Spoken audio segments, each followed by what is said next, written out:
Bismillahirrahmanirrahim. Assalamualaikum warahmatullahi wabarakatuh. Alhamdulillah alladzi bi ni'matihi tatimmus shalihan. Segala puji bagi Allah Jalla Jalaluh yang karena nikmatnya kebaikan-kebaikan menjadi sempurna, yang karena rahmatnya niat-niat baik hamba dapat terlaksana. Hari ini kita bisa memulai kajian kita tentang adab yang entah kita sudah berapa tahun mengkaji adab tapi nggak selesai-selesai. Berapa tahun jemaah? Kalau tahunnya mungkin banyak, tapi kalau pertemuannya sangat sedikit. Kita hanya berjumpa sepekan sekali selama 8 bulan. Atau bahkan hanya 7 bulan. 7 kali 4 berapa? Berapa jemaah? 28. Kita hanya pertemuan 28 kali per tahunnya. Makanya memang ada yang bertanya, Ustadz kok nggak selesai-selesai kitab Adabul Mufradnya? Semoga Allah Jalla Jalaluh memberikan kekuatan kepada kita untuk bisa menyelesaikannya. La haula wa la quwata illa billah. Tapi yang terpenting, tatkala Allah memberikan taufik kepada kita untuk mengkaji sabda-sabda Rasulullah sallallahu alaihi wasallam, bagaimana kita mempraktekannya dalam kehidupan ini. Allahumma salli wa sallim wa zid wa barik wa an'im ala sayyidina wa maulana Muhammadin wa ala alihi wa ashabihi ajma'in. Amma ba'd. Ikhwati rahimakumullah, kita akan masuk ke bab kafaratul marid. Bab tentang penghapusan dosa buat orang-orang yang sakit. Siapa yang tidak pernah sakit? Hampir tidak ada. Bahkan penyakit ini termasuk perkara yang ditakutkan oleh kita. Di musim-musim hujan seperti sekarang ini, tidak sedikit yang sakit. Bahkan subhanallah, hampir tidak ada rumah sakit yang sepi. Antum berangkat ba'dal maghrib ke rumah sakit manapun, kecuali di mana rumah sakit yang kalau malam tutup? Kayaknya nggak ada jemaah. Antum datang pagi hari, mungkin di rumah sakit Patrang, subhanallah, ngantri bertumpuk-tumpuk. Kemudian di rumah di puskesmas pun seperti itu. Kenapa Allah berikan penyakit? Bukankah Allah Ar-Rahmanir Rahim? Bukankah Allah yang rahmatnya wasi'at kulli syai', yang rahmatnya meliputi segala sesuatu, bahkan semut di lubangnya mendapatkan rahmat Allah. Bahkan tupai-tupai di hutan mendapatkan rahmat Allah. Kenapa Allah berikan penyakit? Ketahuilah bahwa penyakit itu salah satu bentuk rahmat Allah. Ada apa dengan sakit? Maka Imam Bukhari rahmatullah alaih membuat bab ini agar orang-orang yang sakit tidak berkecil hati. Tidak berpikir kalau penyakit itu adalah azab dari Allah. Bisa jadi penyakit itu anugerah ilahi yang harus disyukuri. Hari ini subhanallah, anak berangkat ke tempat servis mobil. Yang ngurus-ngurusin itu pilek. Orang awam lah anak lihat ya. Katanya, Mas, pilek Mas. Iya Pak Ustadz, alhamdulillah dikasih pilek saya. Nggak kayak Fir'aun.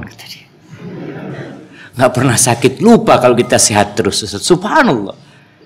Bayangkan Anda mendapatkan pelajaran dari orang awam, sekedar pegawai saja dia.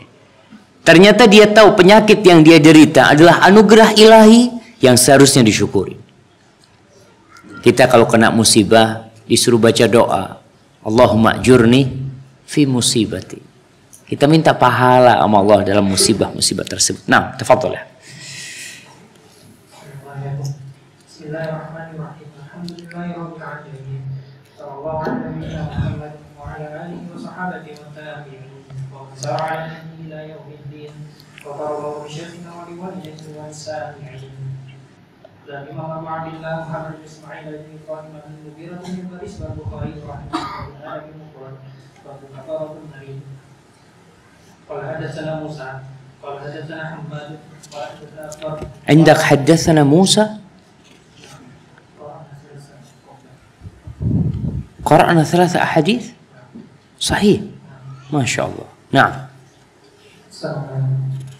قال حدثنا موسى قال حدثنا حماد قال أخبرنا علي بن علي عن أبي سلمة عن أبي هريرة رضي الله تعالى عنه عن النبي صلى الله عليه وسلم قال لا يزال البلاء بالمؤمن والمؤمن في جسده وأهله وماله حتى يلقى الله عز وجل وما عليه خطيئة.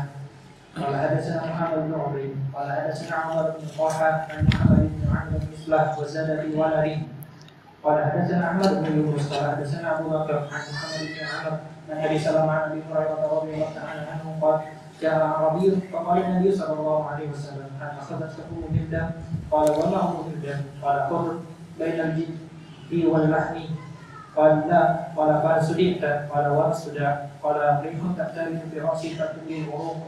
قال لا. قال فلما قال من سر وينظر إلى رجل من أهل النار فلينظره. بارك الله فيكم. طيب, subhanallah jamaah. Al-Imam Bukhari menyebutkan beberapa hadis dalam bab ini. Di antara hadis yang beliau sebutkan adalah hadis Abu Hurairah radhiyallahu taala anhu. Beliau mengatakan telah mengajarkan kepada kami Musa. Dia berkata telah mengajarkan kepada kami Hammad. Man yatazakkar Hammad ya syabab? Hammad bin Zaid atau Hammad bin Salamah. Qala akhbarana Adi ibn Adi an Abi Salamah. Dari Abu Salamah dari Abu Hurairah radhiyallahu taala anhu dari Nabi sallallahu alaihi wasallam. Apa kata Nabi? La yazalul bala'u bil mu'min wal mu'minah fi jasadihi wa ahlihi wa malihi hatta yalqa Allah azza wa jalla wa ma alaihi khati'ah. Rasul sallallahu alaihi wasallam menjelaskan bagaimana la yazalul bala. Bala itu, petaka itu terus-terusan menimpa seorang lelaki yang beriman atau seorang wanita yang beriman. Di mana? Fi jasadi. Bala itu bisa jadi di tubuhnya. Dengan penyakit, terluka, kena paku. Subhanallah. Ada yang kena stroke. Ada sebagian mungkin yang tabrakan. Berbagai penyakit yang entah berapa banyak penyakit yang telah dicatat oleh para dokter tentang penyakit-penyakit yang menimpa tubuh manusia. Wa ahlihi. Dia terkena petaka di kerabatnya, di keluarganya. Ayahnya meninggal dunia. Anaknya meninggal dunia. Ibunda yang merawat dan membesarkannya meninggal dunia. Atau orang tuanya sakit. Balaknya bukan di dirinya, tapi di anaknya. Tidak sedikit orang tua yang harus bangun malam bukan karena dia sakit, tapi karena anaknya yang sakit. Atau karena istrinya yang sakit. Ada penyakit yang dibawa dari lahir oleh anaknya. Subhanallah. Ada teman yang 3 anaknya cacat semuanya. Dan itu bala buat orang tuanya. Terus Allah kasih bala. Di badannya, di keluarganya, wa malihi dan hartanya. Bisa jadi pertanian dia gagal. Perkebunan dia hancur di musim hujan. Bisa jadi motor dia hilang. Motornya hilang, istrinya minta cerai, anaknya masuk rumah sakit. Bayangkan, pulang dalam kondisi susah, motornya hilang. Sampai rumah ternyata ada surat yang ditinggal oleh istrinya mengatakan, "Mas, aku sudah ajukan surat gugat cerai. Anakmu di rumah sakit." Bagaimana kondisi orang ini? Bala buat dia. Tapi ada orang yang Allah kasih bala terus-terusan, tidak berhenti. Sebenarnya kalau dikatakan tidak berhenti, tidak benar juga. Fa inna ma'al usri yusra. Ada keringanan. Mungkin balanya di sini, mungkin balanya di harta, tapi dia dapat keluarga yang sakinah, mawaddah dan rahmah. Mungkin balanya, subhanallah, di kerabat dia yang suka mengganggu dia, tapi dia Allah kasih kesuksesan dalam usahanya. Ada yang balaknya di adiknya, kakaknya, ada yang balaknya macam-macam bala itu. Allah terus kasih bala kepada orang itu hatta yalqallah azza wa jal wa ma alaihi khatiyah, sehingga dia berjumpa dengan Allah jalla jalaluh tanpa punya dosa. Kemana dosanya? Udah dicuci, jemaah. Udah dibersihkan dari diri dia. Bukan dia nggak punya dosa, tapi bala yang menimpa dia menjadi kafarat, menjadi penghapus dosa dia. Dan kalau kita bicara penghapus dosa itu, jemaah, ada orang yang dihapus dosanya ketika dia hidup dengan petaka-petaka yang menimpa dia. Ada yang dihapus dosanya ketika di dalam kubur. Ketika dia mendapatkan rasa takut, rasa khawatir di dalam kuburan itu, disempitkan kuburan bagi dia, datangnya mungkar dan nakir, adanya beberapa siksaan. Kalau dia sudah bersih, alhamdulillah. Belum bersih, ada lagi penghapusan dosa di padang mahsyar. Tatkala manusia dikeluarkan dari kuburannya menuju ke padang mahsyar, mentari akan mendekat. Ketika itu mereka tenggelam dalam keringatnya biqadri amali, sesuai dengan kadar amalannya. Maka di sini akan didapatin orang-orang mulai dihapuskan dosanya, dikasih dia. Ada yang dibangkitkan dari kuburannya, orang-orang yang sombong, dalam bentuk apa dia? Fi surati dzar, dalam bentuk semut-semut kecil, yata'uhun nas, yang diinjak-injak oleh manusia. Itu bisa jadi penghapusan dosa dia terus. Nanti ada penghapusan terakhir ketika melewatin sirat. Orang yang melewatin sirat itu ada 3. Ada yang najin musallam,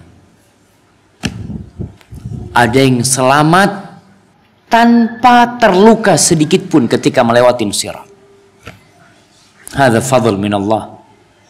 Ada mereka yang melewati sirat seperti sekejap mata. Tapi ada yang najin makhdush. Dia selamat tapi tubuhnya keserempet. Ya bukan diserempet ya. Kena api neraka. Mungkin tangannya, mungkin kakinya, tapi dia selamat sampai melewati neraka jahanam. Itu sebagai penghapusan dosa dia. Ada yang masuk ke dalam api neraka jahanam karena ternyata penghapusan dosa selama hidupnya tidak cukup. Di kuburan juga tidak cukup. Di padang mahsyar nggak cukup, melewati sirat tidak cukup, maka dia masuk ke dalam api neraka jahanam. Tapi kelak semua yang beriman akan keluar dari api neraka.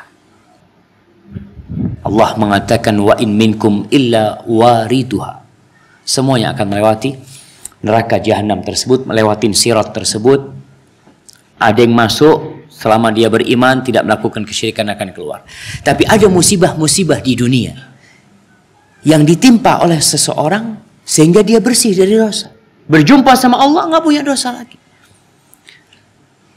Hadis ini seharusnya memotivasi kita, mahasiswa yang sakit, jauh dari keluarga. Ana wallahi sakit Ustaz, nggak ada yang menjenguk. Ana sakit, nggak ada yang merawat. Ketahuilah bahwasanya sebesar rasa sakit yang antum rasakan, sebesar itu pula pahala yang antum akan dapatkan. Tentunya nggak sama yang hanya luka di ujung jari dengan yang terpatah tangan. Nggak sama pahalanya.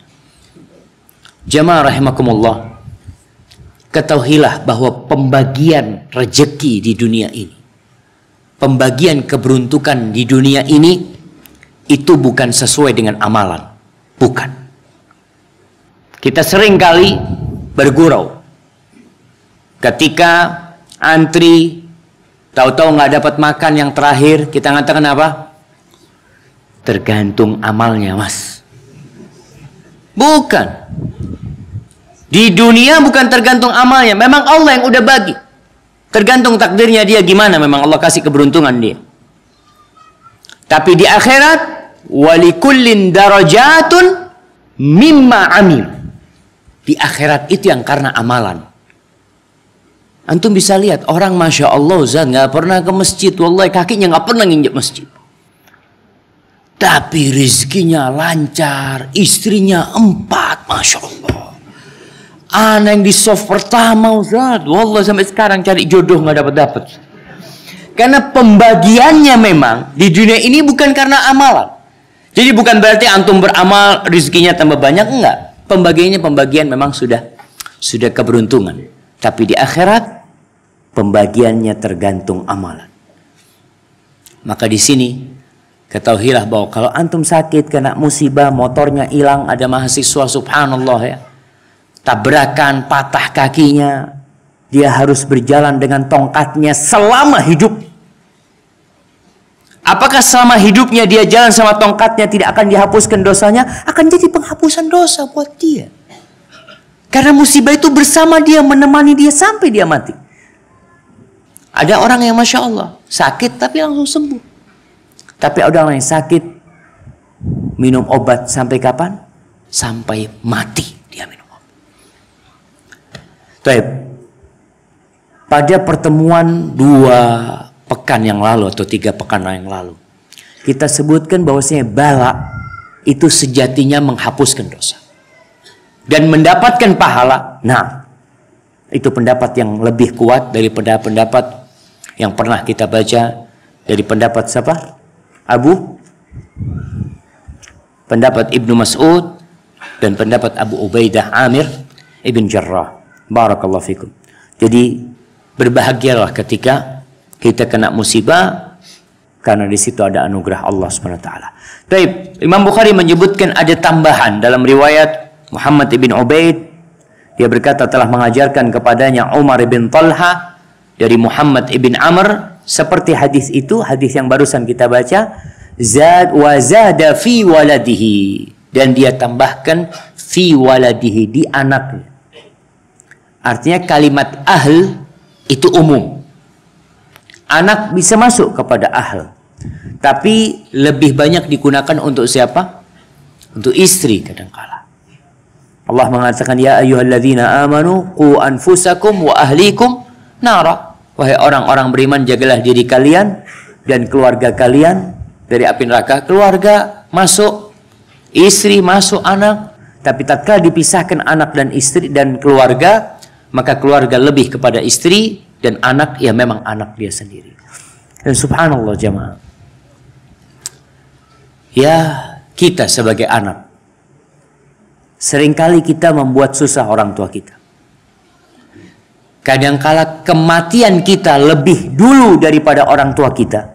Itu jadi beban buat orang tua.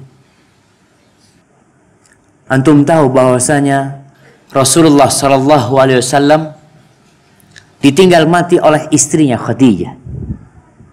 Maka Khadijah pahala ditinggal mati Khadijah ada di timbangan Rasulullah SAW. Ditinggal mati oleh putrinya Zainab. Ditinggal mati oleh putrinya Ruqayyah. Ditinggal mati oleh putrinya Ummu Kalthum. Semua anak-anaknya ditinggal mati oleh Ibrahim. Bagaimana Nabi SAW ketika menggendong Ibrahim. Wa Ibrahim yajudu bi nafsihi. Ibrahim sedang mengeluarkan jiwanya dan ruhnya. Lalu Nabi SAW meneteskan air mata. Beliau bersedih.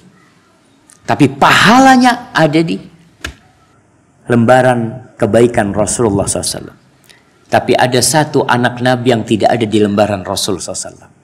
Bahkan Nabi sendiri ada di lembaran dia SAW. Siapa? Fatimah binti Muhammadin SAW. Karena Fatimah meninggal setelah wafatnya Rasulullah SAW. Sehingga Fatimah bagaimana dia menangis ditinggal mati sama Nabi SAW. Dia bersedih ditinggal mati oleh kekasihnya. Oleh ayahandanya yang tercinta. Tapi dia bisa mendapatkan beratnya ditinggal mati oleh ayahandanya. Dan itu ada di timbangan kebaikan siapa? Fatimah binti Muhammadin radhiyallahu ta'ala anha wa sallallahu alaihi wasallam. Baik, kemudian hadis yang selanjutnya. Imam Bukhari mengatakan telah mengajarkan kepada kami Ahmad ibn Yunus. Dia berkata, haddatsana Abu Bakar, telah mengajarkan kepada kami Abu Bakar. Dia meriwayatkan dari Muhammad ibn Amr, dari Abu Salamah, dari Abu Hurairah radhiyallahu anhu. Sama dari Abu Salamah, dari Abu Hurairah seperti yang sebelumnya. Qal, Abu Hurairah berkata, Ja'a A'rabiyun, telah datang seorang Arab Badui. Wa fi riwayatin marra bi Rasulillah sallallahu alaihi wasallam A'rabiyun a'jabathu sihhatuhu wa jaladu. Di riwayat lain disebutkan telah lewat Arab Badui yang Nabi kagum dengan kesehatan dia dan kekarnya tubuh dia. Badui ini. Fada'ahu Rasulullah SAW. Dan riwayat dikatakan dia dipanggil sama Nabi SAW. Faqala Nabi SAW. Lalu Nabi berkata kepada Badui ini, hal akhadhatka ummu Mildam? Apakah engkau pernah diambil oleh ibunya Mildam? Siapa ibunya Mildam, jemaah? Subhanallah. Ternyata Nabi SAW menamakan demam itu Ummu Mildam. Ummu Mildam. Ibunya Mildam. Qala wama Ummu Mildam? Badui nggak faham. Apa Ummu Mildam itu? Faqala Nabi SAW har bainal jildi wal lahm. Demam yang dirasakan antara kulit dan daging. Panas yang dirasakan antara kulit dan daging. Panas ini macam-macam, jamaah. Tapi ada panas yang kalau dipegang linu. Antum pernah merasakan seperti itu. Ada panas yang biasa. Ada panas yang samping anak itu kejang-kejang. Itu musibah lebih berat buat anaknya apa lebih berat buat orang tuanya? Wallahi kadangkala orang tuanya lebih berat merasakan hal itu. Melihat anaknya seperti sekarat kejang-kejang. Allahu Akbar. Lalu Nabi setelah menjelaskan yang dimaksud dengan Ummu Mildam itu panas, qala la, enggak pernah aku. Enggak pernah panas. Qala fahal sudi'ta? Engkau pernah merasakan suda? Qala wa mas suda? Apa suda itu? Qala rihun ta'ridu fir ra's tadribul uruq. Suda itu artinya pusing. Yaitu angin yang menimpa kepala kemudian memukul urat-urat. Orang jadi pusing. Puyeng. Kata Badui ini, enggak pernah. Itu.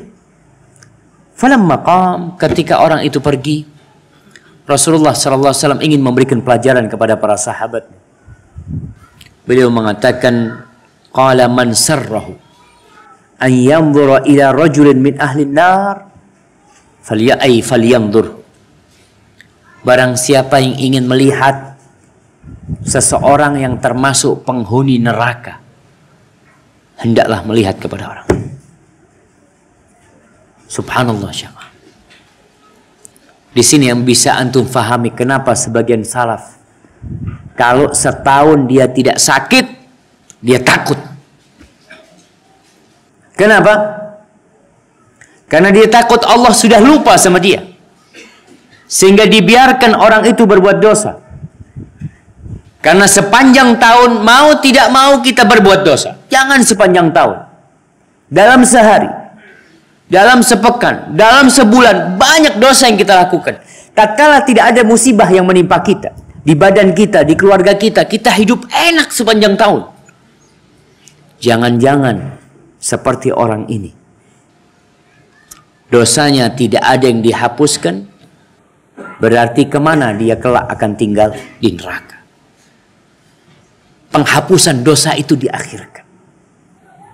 Seorang sahabat Nabi yang pernah dikunjungi oleh Nabi SAW dalam kondisi sakit parah. Pernah kita bahas hadis itu. Ka'annahu farkh. Dia seperti ayam itu bahasa Maduranya kering ya, Mak. Tahu kering ya? Bahasa apa itu? Bahasa Indonesianya apa? Demam. Masya Allah. Masa kering demam? Masya Allah.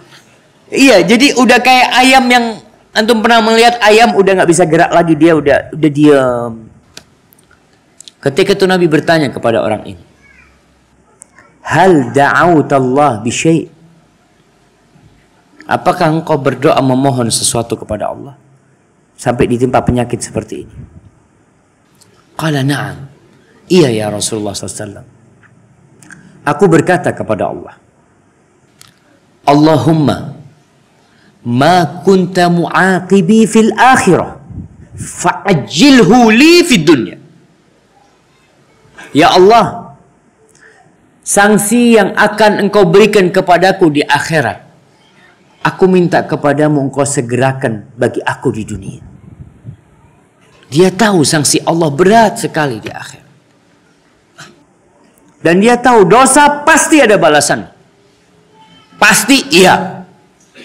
Allah mengatakan Jalla Jalaluh, laisa bi amanikum wala amani ahli kitab man ya'mal su'an yujza bihi wala yajid lahu min dunillahi waliya wala nasira. Siapa berbuat dosa pasti dibalas. Imma fid dunya wa imma fil akhirah. Ketika ayat ini turun, Abu Bakar ketakutan. Kalau setiap kita berbuat dosa Allah kasih sanksi, hancur kita. Itu bagaimana takutnya Abu Bakar sedangkan dia dijamin masuk surga.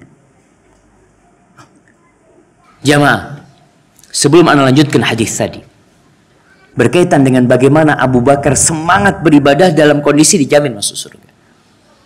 Orang yang berharap kepada Allah, dia akan semakin semangat beribadah.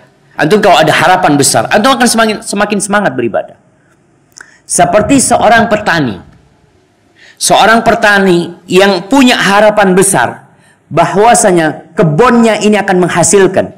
Umpamanya dia sedang tanam lombok. Dan dia tahu dia punya harapan besar lombok ini akan mahal harganya.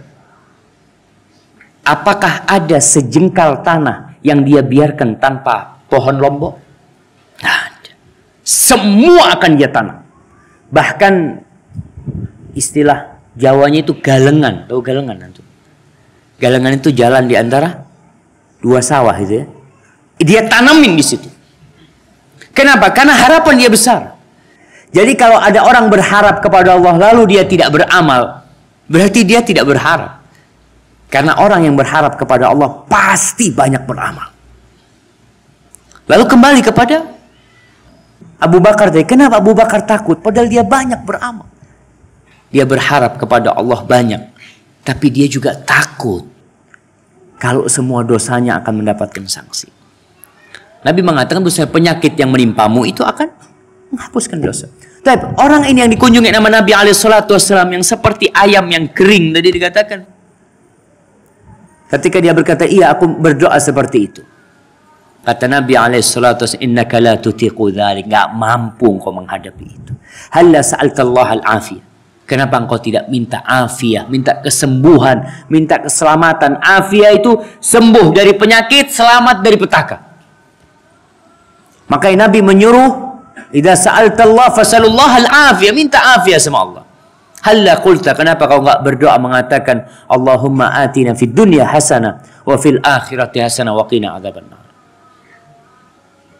Penyakit itu jangan dipinta. Mintalah afiyah. Ketika penyakit tiba, sabarlah. Dan berharaplah pahala dari Allah sambil berdoa minta kesembuhan. Jangan minta penyakit itu. Tapi ini berkaitan dengan hadis yang terakhir di bab tentang kafaratu al-marid. Bahwasanya orang-orang yang sakit hendaklah bersabar. Jangan mencelah penyakit. Jangan mencelah penyakit. Antum ingat dengan hadis ketika Nabi SAW berkunjung ke rumahnya Ummu Ala. Ya Ummu Ala, mali araki tuzafzafin. Ummu Ala, kenapa engkau kok gemeter? Apa kata Ummu Ala? Dia mengatakan, Al-humma ya Rasulullah, la barakallahu fi. Dia mengatakan, ini demam ya Rasulullah, semoga nggak diberkain. Itu demam. Dia mencela demam. Kata Nabi SAW, ya Umma Ala, la tasubbil humma. Jangan engkau cela demam itu. Karena demam itu menghapuskan dosa-dosanya anak manusia. Jangan dicela, malah kedatangannya seharusnya disyukurin.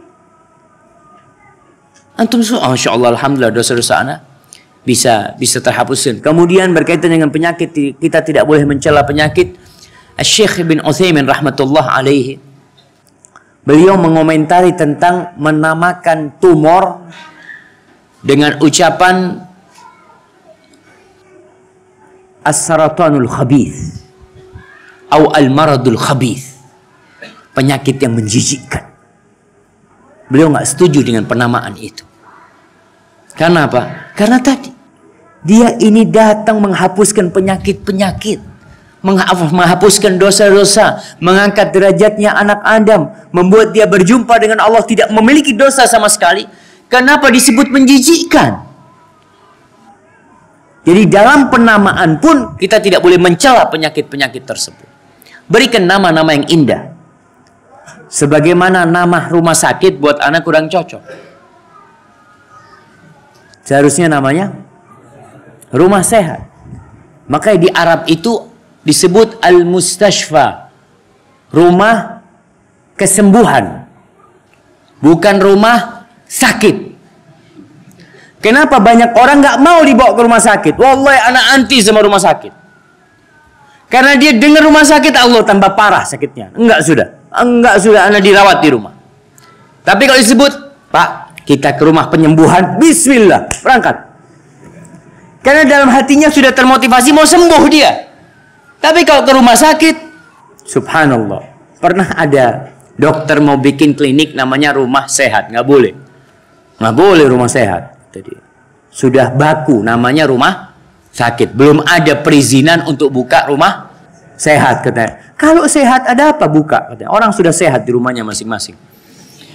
Barakallahu fikum. Tapi betul penamaan itu penting jamaah dan memotivasi orang pertama untuk sehat dan untuk bersabar. Ada seorang, anak punya dosen yang mengajar tarbiyah atau ilmu nafas. Dia cerita tentang temannya. Bagaimana ucapan manusia bisa membuat orang sakit.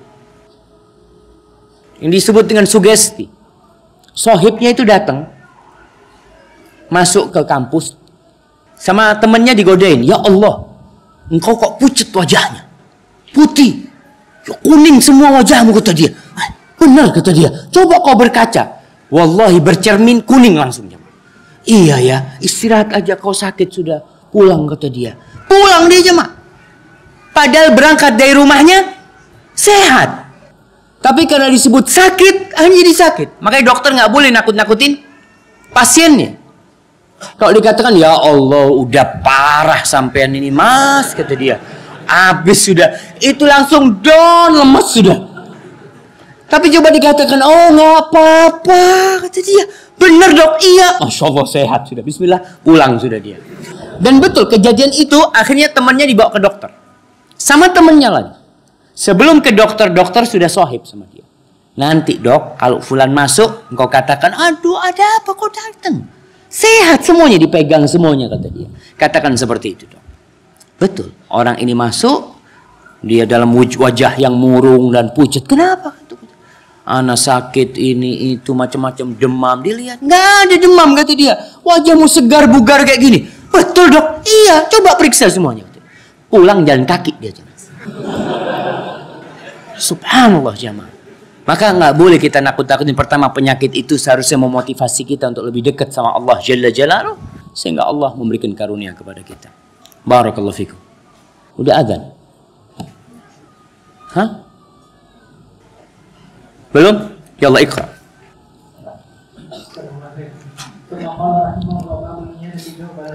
قال حدثنا عمرو بن مسعود قال حدثنا ابن خدير قال حدثنا حسين عن سفيان بن سلمة عن خالد بن ربيع قال من كان تقول ابدي فسمع بذلك ربك والانصار فاتوا في زوج الليل او عند الصبح قال في ساعات هذه قلنا جوف الليل او عند الصبح قال اعوذ بالله من صباح النار قال جئتم بما أكفن به قلنا نعم قال لا تغولوا قال لا تغالوا بالأكفان فإنه إن يكن لي من الله خير بدلت به خير منه وإن كانت الأخرى تلدت سلما سريعا قال ابن إدريس أتيناه في بعض الليل قال حدثنا إبراهيم بن المنذر قال حدثنا عيسى بن المغيرة عن ابن أبي ذئب عن جبير بن أبي صالح عن ابن شهاب عن عروة عن عائشة رضي الله عنها عن النبي صلى الله عليه وسلم قال إذا اسكت المؤمن أخلصه الله هذا يخلصه الكثير وقبة الحديد. قال حدثنا طيب hasbuk. طيب, sekarang masuk ke tentang masalah menjenguk orang sakit. Babul iyadah jawfal lail. Kita tahu saudara kita sakit, maka ingat dengan hak saudara kita, idza marida fa'udhu. Kalau sakit, besuk dia. Ini hak yang sering dilupakan sama kita.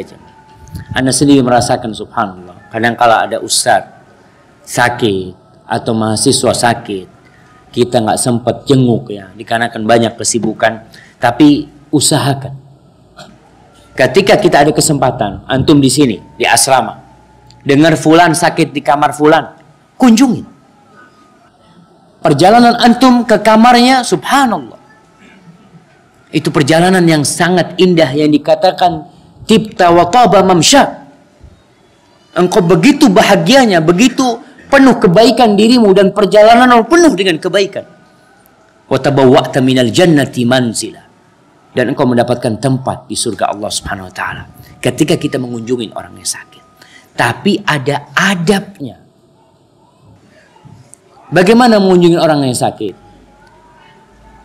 Ada orang yang tidak tahu waktu. Di sini kenapa rumah sakit memberi aturan jam besuk dari jam berapa? Jam sekian sampai jam sekian. Jam sekian sampai jam sekian. Kenapa? Kalau yang membesuk tidak tahu waktu, kapan yang sakit mau istirahat? Bahkan ada seorang syekh, Masya Allah. Ada satu yang berkunjung ke dia. Orang ini kalau sudah duduk nggak berdiri-berdiri. Dia duduk karena ini gurunya, dia duduk. Syekh macam-macam dia. Lama. Fazaqula alaih. Ketika sudah lama mau izin pulang. Syekh, wallahi ana mau pulang Syekh. Ana doakan mudah-mudahan sehat. Sebelum pulang, ana minta nasihat Syekh. Kata Syekh, idza utta maridan, kalau engkau ngunjungin orang sakit, fala tajlis tawilan indahu. Jangan lama-lama di tempatnya dia. Kata dia, iya si Syekh mau ngusir nggak enak. Kadang kalau orang berpikir yang ngunjung enggak, dia seneng kata dia kalau dikunjungin orang. Dan Masya Allah, ana sebutkan sama antum di Jepang. Di Jepang, itu di Jepang subhanallah, orang Indonesia kalau sakit ditaruh kamar yang paling pojok. Kenapa? Karena rame yang ngunjungin, supaya tidak ganggu yang lainnya, kata mereka. Karena nggak ada kebiasaan kunjung mengunjung di sana. Yang ada mungkin berita fulan udah sehat, keluarganya datang jemput. Fulan mati, jemput, sudah dikubur. Gitu kan. Nah, kalau Indonesia enggak, Masya Allah, antum bisa lihat di rumah sakit sini.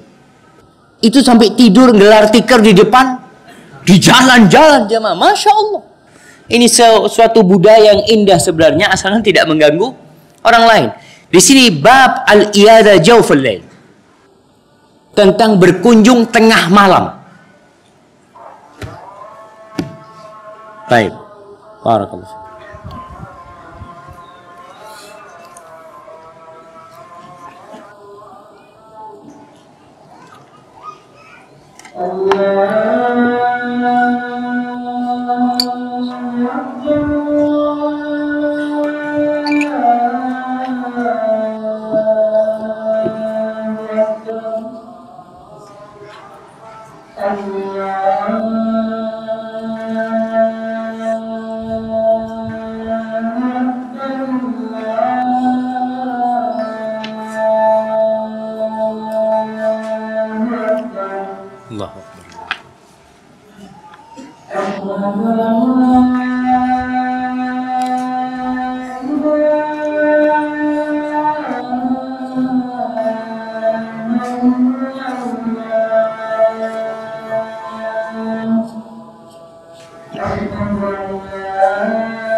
Allahumma salli wa sallim ala nabiyina Muhammad.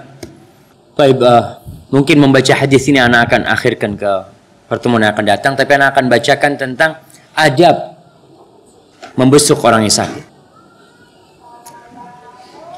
Disebutkan ada 10 adab mengunjungi orang yang sakit. Sebagian adab ini sebenarnya etika, bukan hanya orang sakit. Kita berkunjung ke rumahnya orang juga seperti itu. Yang pertama, ketika meminta izin untuk masuk tidak di depan pintu. Ini adab. Ketika antum izin jangan di depan pintu. Kadangkala rumahnya orang itu kalau dibuka, antum bisa melihat langsung pelong masuk ke dalam. Mungkin di situ ada pemandangan yang seharusnya tidak dilihat. Maka berhenti di samping pintu.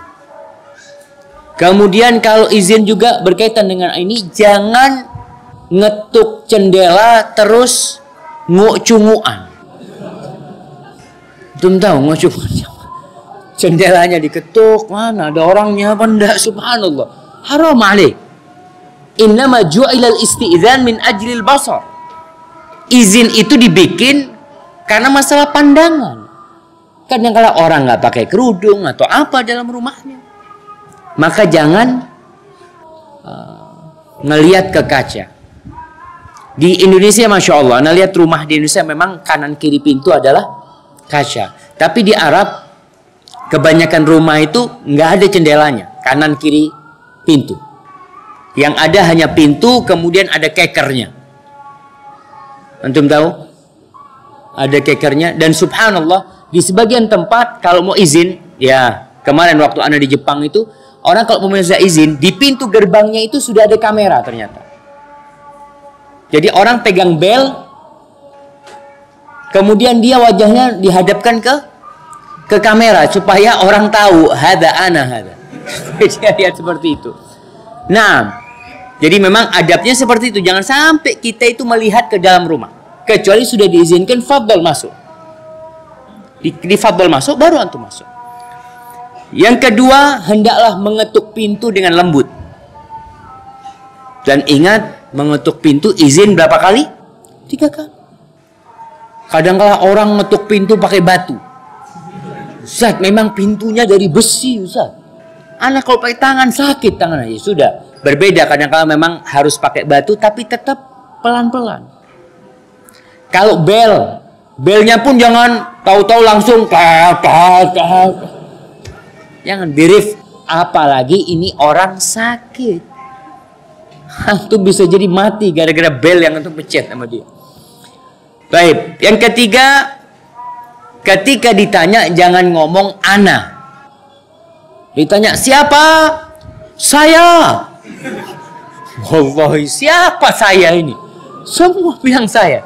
Nabi nggak suka. Ketika ada orang izin, lalu Nabi bertanya SAW, man? Dia mengatakan ana. Nabi, ana kata Nabi. Siapa ana itu? Sebutkan namamu. Kalau engkau dikenal dengan kunyah, sebutkan kunyahnya. Tapi kalau tuh orang nggak kenal sama kunyah antum, umpamanya dia tahu namanya antum, umpamanya namanya Selamat, pakai kunyah Abu Salamah. Ditanya, man? Abu Salamah. Wow, Abu Salamah siapa ini kata dia? Man, Abu Salamah. Wallah nggak kenal. Sebutkan yang dikenal. Selamat. Oh, Selamat. Ya Allah, masuk. Ya Hanu Abu Salamah gitu kadang-kadang kan. Pokoknya dengan nama yang dikenal. Kemudian yang keempat, jangan hadir di waktu yang memang tidak seharusnya hadir. Waktu dia lagi makan, waktu dia lagi minum umpamanya. Karena akan terganggu dia. Sehingga kalau antum lihat orang sakit lagi makan, lagi menikmatin sesuatu, antum tunggu di luar. Yang sakit lagi makan. Oh ya bismillah, anak temenin. Antum mau temenin makan. Ini orang sakit, bukan makan malam ini. Tapi antum tunggu, selesai makan antum masuk. Yang kelima, di sini disebutkan jangan terlalu lama hidup di sana, kecuali atas permintaan yang sakit. Mama dia mengatakan, Afwan, ana minta antum temenin ana ya. Soalnya keluarga ana pada pulang semua. Mungkin antum tidur sini lah. Nah, ketika itu antum tidur sana. Tapi kalau dia sudah kelihatan jam berapa ini ya? Sudah ngomong jam berapa? Antum jangan ngomong, oh baru jam 7 lah, 10 menit. Antum mengatakan, oh iya jam 7.20 menit, iya udah malam ya nak, mohon pamit ya. Itu orang kadang-kala tanya jamaah, al-labib yakfihil isyarah. Labib itu yafham bil isyarah. Tapi ada orang-orang yang subhanallah. Nabi SAW pernah nyuruh sahabatnya untuk keluar. Ketika mereka sempat ribut, Nabi mengatakan, "Qumu anni." Pergi semuanya. Ketika sempat ada ribut, ketika Nabi SAW sakit. Maka jangan lama-lama dulu. Yang keenam, ayyaghuddal basar, dikatakan tundukkan pandangan. Jangan sakit malah dilihatin rumahnya, Masya Allah. Antum beli di mana motor itu? Matanya jangan kemana-mana, jemaah. Dan kita pun kalau berkunjung ke rumahnya orang, nggak perlu mata kita kemana-mana. Kecuali izin. Afan, ana mau lihat lemari antum bagus banget ini. Antum izin dulu. Karena antum izin, dikasih izin untuk duduk. Fadl duduk. Bukan untuk kemana-mana di rumahnya, tundukkan pandangan antum. Kemudian yang ketujuh, jangan banyak tanya. Kecuali dia memang sedang senang ditanya. Ada orang yang sakit, kalau ditanya, dia kemudian apa? Cerita ya, macam-macam. Ya antum tanya dia. Tapi jangan sampai membuat dia sakit. Ana pernah ngunjungin orang sakit, ngobrol sama yang ngunjungin. Tahu-tahu susternya datang, "Mas, iki wong loro, Mas," kata dia. Ini orang sakit, jangan lama-lama, jangan banyak tanya, suruh istirahat dia. Karena memang yang sakit nggak boleh banyak keluar energi. Jawab pertanyaan itu jemaah, keluar energi. Maka kadang-kala jangan. Antum sudah tahu kata suster harus banyak istirahat, jangan banyak tanya. Di sini yang harus antum lakukan adalah yang ke-8, tampakkan antum kesian dengan dia. Bukan malah ngece. Mengatakan, "Ya Allah, anak kira antum nggak bisa sakit antum." Tapi ya Allah, mudah-mudahan ya Allah, semua orang sakit, subhanallah ya. Mudah-mudahan antum cepat sembuh ya. Ketika antum pegang dia. Yang ke-9, doakan dia. Doakan. Kalau perutnya yang sakit, antum pegang perutnya. Antum bacain Al-Fatihah. Atau antum baca Bismillah, Bismillah, Bismillah. A'udzu bi'izzatillahi wa qudratihi min syarri ma ajidu wa hadir. Antum baca itu 7 kali umpamanya. Antum bacain. Sehingga dia suka. Kadang-kala dia berharap didoakan memang. Bukan cuma antum datang ngobrol. Dan di antara yang harus kita ucapkan buat yang sakit apa? La ba'sa tahurun insyaallah. Lihat ucapan la ba's, enggak apa-apa insyaallah. Tahur. Ini penyakit insyaallah jadi penghapus dosa. Asal engkau menerima, tidak mengeluarkan ucapan-ucapan yang mengandung bentuk ketidakridhaan dengan takdir Allah Jalla Jalaluh. Dan yang terakhir, berikan optimis atau bangkitkan optimisme di dirinya. Bahwasanya enggak, insya Allah enggak ada masalah. Fulan sakit, subhanallah. Ceritakan, fulan sakit lebih parah dari antum, sembuh. Fulan sakit, alhamdulillah. Jangan dikata, wallahi fulan sakit kayak antum 2 hari mati. Antum kalau ngomong gitu, dia siap-siap mati jemaah. Dan jangan. Maka berikan angan-angan kepada dia, ya bahwasanya insya Allah kau akan sembuh. Jangan takut ya, jangan berharap mati, banyak baca doa, semoga Allah SWT menyembuhkannya. Hada Allahu a'lam bissawab.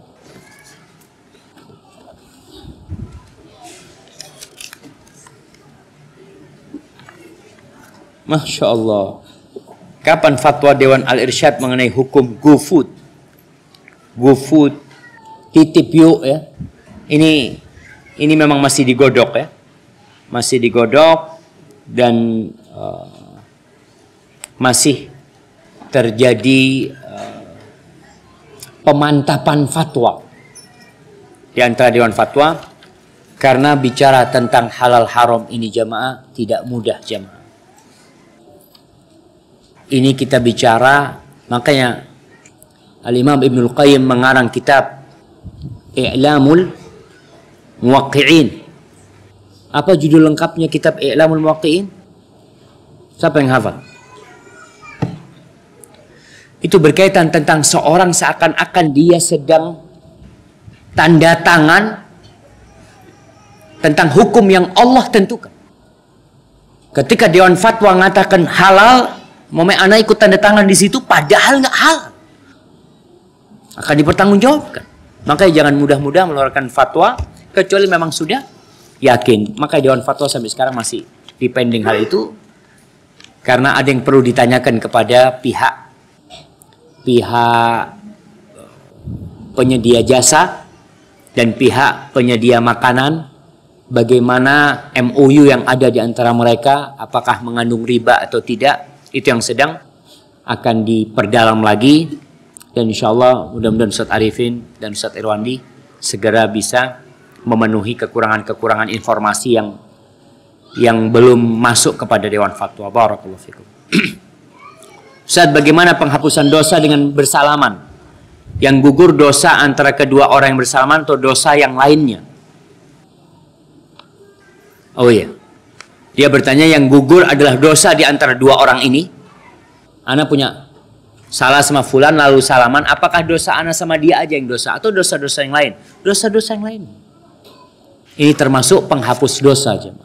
Maka antum jangan malas-malas untuk bersalaman. Ketika berjumpa tentunya. Salaman itu ketika berjumpa. Barakallahu fikum. Ustaz, ana mau bertanya mengenai adab soft sholat berjamaah saat ada kajian. Ana mengambil contoh. Saat kajian Ustaz Syafiq di STI karena jamaahnya Masya Allah rame. Begini Ustaz. Setelah sholat maghrib dan kajian dimulai, Ustaz selalu menyuruh jamaah kajian untuk merapatkan duduknya agar jamaah yang di luar dapat masuk. Tapi saat masuk sholat isya, malah jamaah yang tadinya tidak kebagian sholat maghrib di dalam, mereka tidak mau keluar saat sholat isya. Sehingga yang tadi sholat maghrib di dalam malah tidak kebagian soft sholat dan mengalah keluar sholat di lantai 2. Bagaimana menyikapi hal ini Ustaz? Mohon nasihatnya. Masya Allah jamaah. Ya berusahalah jamaah. Antum udah masuk ke dalam, dikasih kesempatan sama yang masuk duluan. Karena orang yang duduk di tempat itu lebih dahulu, dia lebih berhak dapat tempat itu. Rasulullah SAW mengajarkan kalau ada orang duduk di soft ini, kemudian dia keluar aja untuk masuk kembali, maka tempat itu lebih berhak untuk siapa? Untuk yang tadi duduk di sana, bukan orang yang baru datang.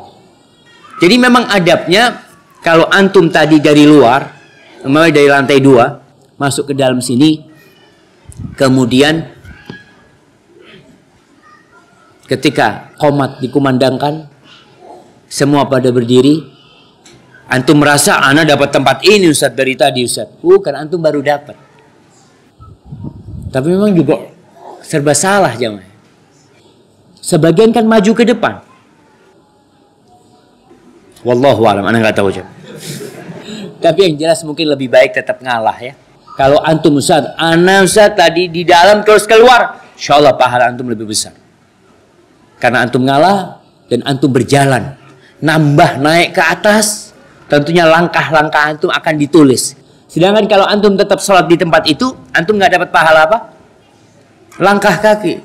Ya Ustaz, ahsan ke masjid lain Ustaz, lebih jauh Ustaz. Lah jamaah tetap di masjid ini maksudnya.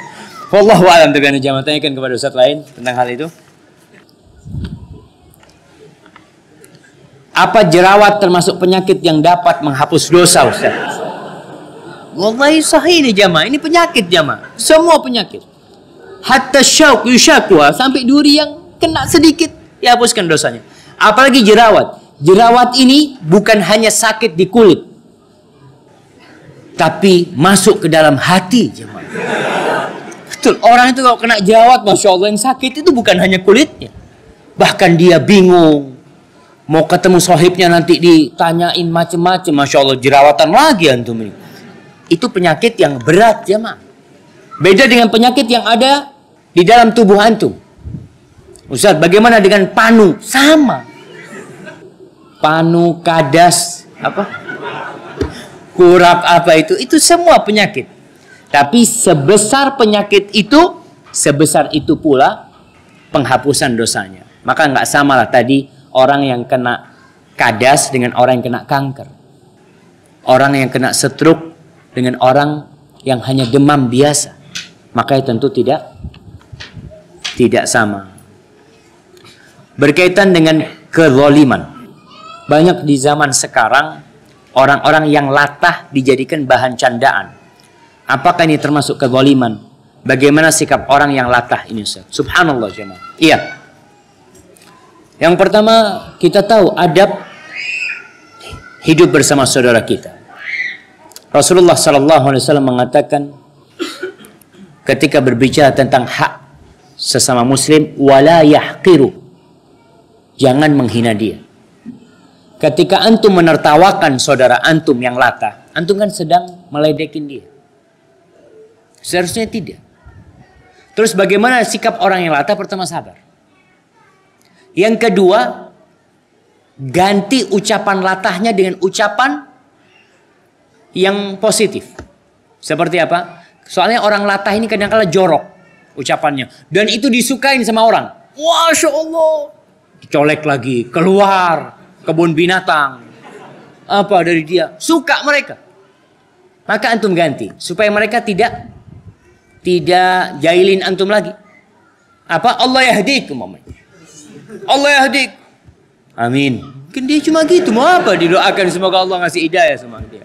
Jadi ganti dengan ucapan yang positif. Dengan itu mudah-mudahan dia berhenti. Hadza wallahu a'lam bishawab. Masih banyak pertanyaan yang lainnya yang belum bisa dijawab. Mudah-mudahan kita bisa menjawabnya di pertemuan yang akan datang. Subhanakallahumma bihamdika asyhadu an la ilaha illa anta astaghfiruka wa atubu ilaik. Assalamualaikum warahmatullahi wabarakatuh.